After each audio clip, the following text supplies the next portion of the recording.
ایک گاؤں میں ایک باپردہ خاتون رہا کرتی تھی جن کی ڈیمانڈ تھی کہ وہ شادی اس سے کرے گی جو انہیں باپردہ رکھے گا ساری زندگی۔ تو ایک نوجوان اس شرط پر نکاح کے لیے رضامند ہو گیا کہ میں اس کو ساری زندگی باپردہ رکھوں گا۔ خیر دونوں کی شادی ہو گئی۔ وقت گزرتا گیا یہاں تک کہ ان کا ایک بیٹا پیدا ہو گیا۔ ایک دن شوہر کہنے لگا، میاں میں سارا دن کھیتوں میں کام کرتا ہوں، کھانے کے لیے مجھے گھر آنا پڑتا ہے، جس سے وقت ضائع ہوتا ہے، لہٰذا تم مجھے کھانا کھیتوں میں ہی پہنچا دیا کرو۔ بیوی شوہر کی اس بات پہ راضی ہو گئی۔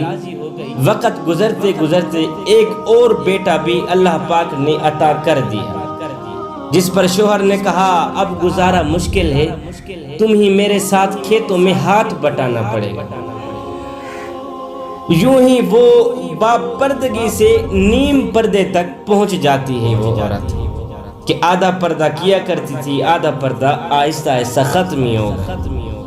اور تیسرے بیٹے کی پیدائش پر اس کا شوہر اسے مکمل بے پردگی تک لے آیا۔ وقت گزرتا گیا یہاں تک کہ اولاد جوان ہو گئی۔ ایک دن یوں ہی بیٹھے بیٹھے شوہر ہنسنے لگا۔ بیوی نے سبب پوچھا تو کہا کہ تو بڑا پردہ کیا کرتی تھی، آخر کار تیرا پردہ ختم ہو گیا ہے نا؟ کہاں گیا تیرا پردہ؟ کیا فرق پڑا پردے اور بے پردگی میں؟ زندگی تو اب بھی اسی طرح گزر رہی ہے۔ بیوی بولتی ہے کہ شوہر میاں او میرے سرتاج، تم ساتھ والے کمرے میں چھپ جاؤ، پھر میں تمہیں بتاتی ہوں کہ پردے اور بے پردگی میں فرق کیا ہوتا ہے۔ شوہر کمرے میں چھپ گیا۔ عورت اپنے بال بکھیر کر رونا شروع کر دیتی۔ پہلے بڑا بیٹا آتا ہے، رونے کا سبب پوچھتا ہے تو ماں کہتی ہے تیرے باپ نے مجھے مارا ہے۔ بڑے بیٹے نے ماں کو سمجھایا کہ اگر ابو نے آپ کو مارا ہے تو محبت بھی تو آپ سے کرتا ہے نا، تیرا خیال بھی تو کرتا ہے نا، تیرے ساتھ محبت پیار کرتا نہیں۔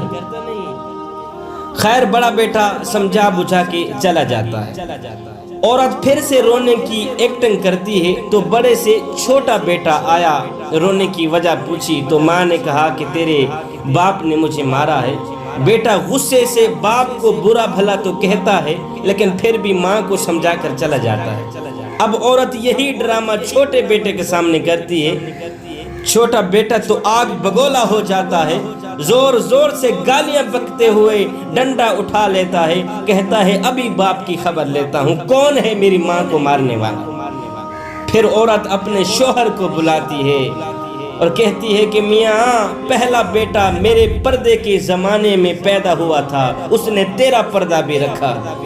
دوسرا نیم پردے میں پیدا ہوا تھا، اس نے بھی تیری آدھی لاج رکھ لی، جبکہ تیسرا بیٹا مکمل بے پردگی کے زمانے میں پیدا ہوا تھا، وہ تو مکمل طور پر تیری عزت کا پردہ اتارنے چلا گیا۔